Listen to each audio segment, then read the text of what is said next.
Welcome to Shorty SuperCoach. Going to take a look at a few bits and pieces that's on my mind heading into the round, and you might be wondering as well what you might be doing with your SuperCoach side. It's Wednesday, Shorty's got the day off, so I've just headed down to Lawn.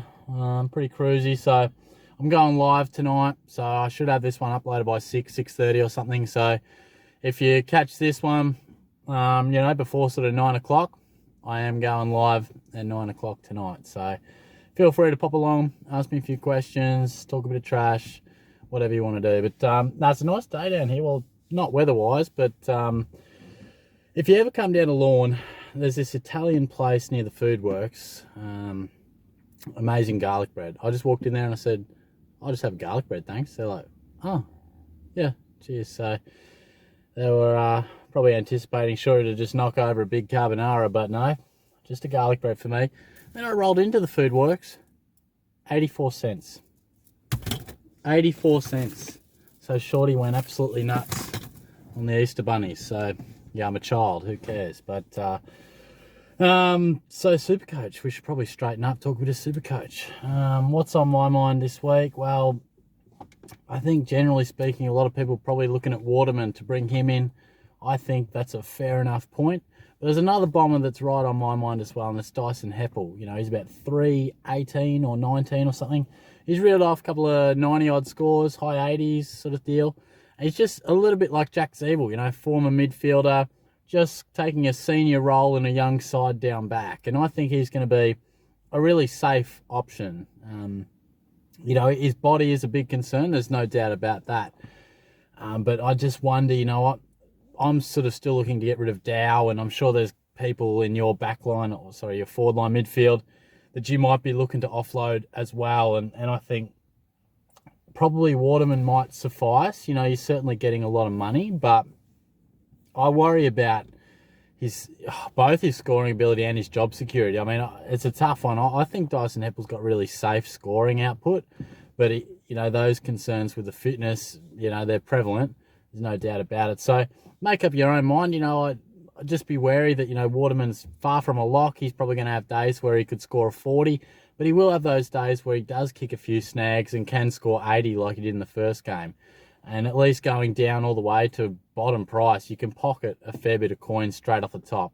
So it's horses for courses. I think both will receive some really nice outputs in terms of rising in the price.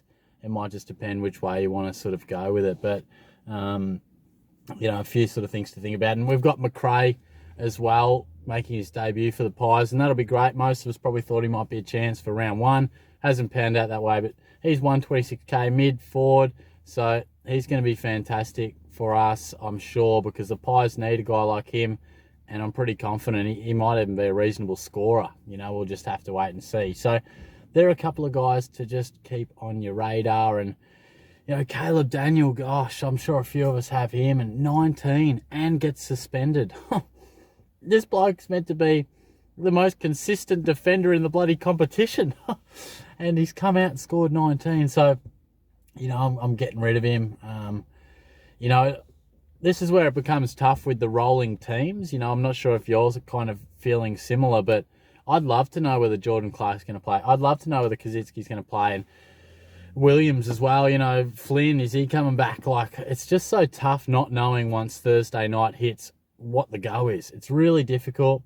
It's hard to plan. Some weeks are easier than others depending on the fixture, but we're just going to have to roll with it. So feel free to comment any talking points that is on your mind in terms of options, and feel free to ask me in the live session, because the live session is probably more important. I think most people probably get what they want answered rather than me talking broadly about it. You don't have to tune in for the whole time. It's always uploaded after I finish, so you can jump on for 10 minutes, ask a few questions, and I should get to them at some stage, and you can watch it back whenever. But I also wanted to touch on some captaincy stuff.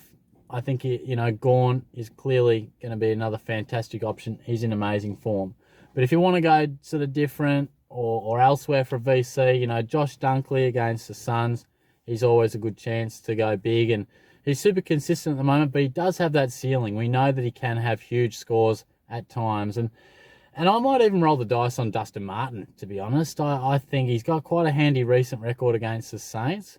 And I just reckon, he picks and chooses his games. And I think the Tigers, off the back of a couple of losses, I feel like this is a big game for them as well, as much as it is the Saints. They're going to want to respond internally and show that they are, bouncing back. So I wouldn't be surprised if it was led by Dustin Martin.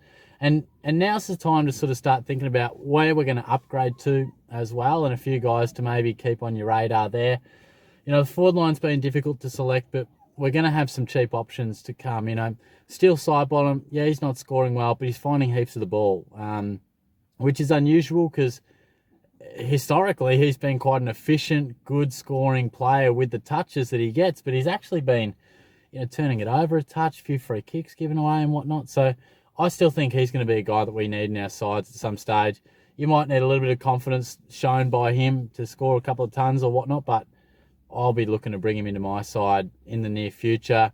I think Heaney's out for a month, but keep him on your radar. He might just be a nice little easy trade for F6 at some stage. He's a solid average 90, 93, 94 type of guy. And he's going to be priced around like 410, 420, which is amazing for a guy of his talent. Might just be a nice, easy trade when maybe we might be scratching for cash. We'll just wait and see. I've been raving about Callum Mills. I think he's nicely priced at the moment and will continue to probably come down ever so slightly. He could definitely hit his break even. Clayton Oliver, if you don't have him, definitely make a plan to bring him in after this week. He's going to lose that 60 where De Boer tagged him out for the most part. So make sure you can try and bring him in. I'm trying to think.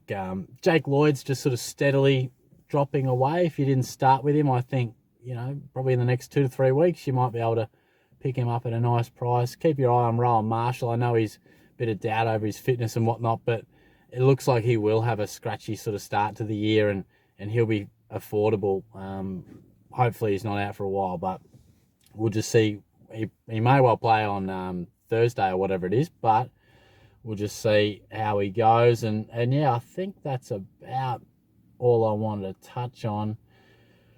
Dangerfield's coming back as well, so we'll just monitor how he goes and, might be able to bring him back into our side soon. But there's a few things to think about. It's always important to try and look a few weeks ahead if you can and not miss a guy who bottoms out for whatever reason.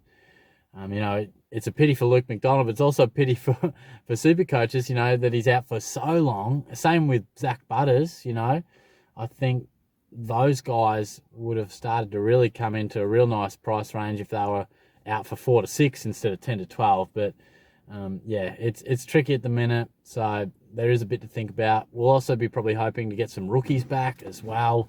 Wait for the teams on that one. So there's a bit to think about. And it's hard for me to comment too heavily because, like I said, we don't have access to all the teams and all the changes and what exactly is going on. So speaking broadly here, but if you've got a question for me, I'd love to have a chat and I'd love to answer it later tonight. So 9 o'clock, I'll be talking footy, SuperCoach, whatever.